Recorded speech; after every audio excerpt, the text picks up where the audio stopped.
আসসালামু আলাইকুম। পুঁইশাকের বীজগুলা দেখে মনে হয় নিশ্চয়ই বুঝতে পারছেন যে এগুলা হচ্ছে এত সুন্দর করে কেটে কুটে রেখেছে সুন্দর করে। এটা হচ্ছে আজকে যেটা আইডিয়া করেছেন আপনারা, আমি জানি সেটাই।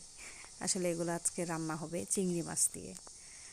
তো চলুন আজকে দেখাই আপনাদেরকে পুঁইশাকের বীজ দিয়ে চিংড়ি মাছ দিয়ে রান্নাটা আর কি। খেতে কিন্তু দারুণ মজা। এটা একটু ঝাল ঝাল করে রান্না করেছিল আম্মু, মানে আম্মুই রান্না করে এই জিনিসটা। সবই তো আসলে উনিই রান্না করে, আমি তো দেখি আর কি, উনাকে হেল্প করি, উনার কাছেই শিখেছি।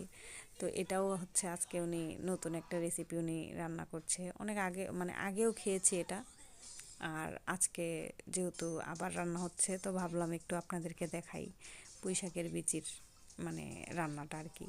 তো এখানে একটু আলু দিয়েছে পুঁইশাকের সাথে, মানে একেবারেই কম বীজগুলা, তো যার কারণে আলু দিয়েছে। আলুটা দিলে স্বাদটা একটু অন্যরকম হয়, শুধুও খাওয়া যায়। আর হচ্ছে চিংড়ি মাছ যেগুলো, ওগুলো হচ্ছে সুন্দর করে কষিয়ে নিয়েছে মশলা টশলা দিয়ে, মানে পেঁয়াজ, মরিচের গুঁড়া, হলুদের গুঁড়া, লবণ, ধনিয়ার গুঁড়া, এই কয়েকটা মশলা দিয়ে আর কি।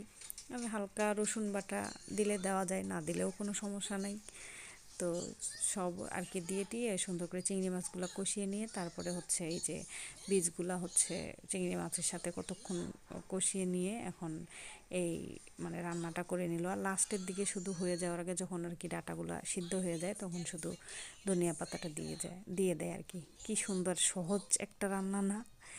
চাইলে কিন্তু আপনারা ট্রাই করতে পারেন এত সুন্দর একটা রান্না।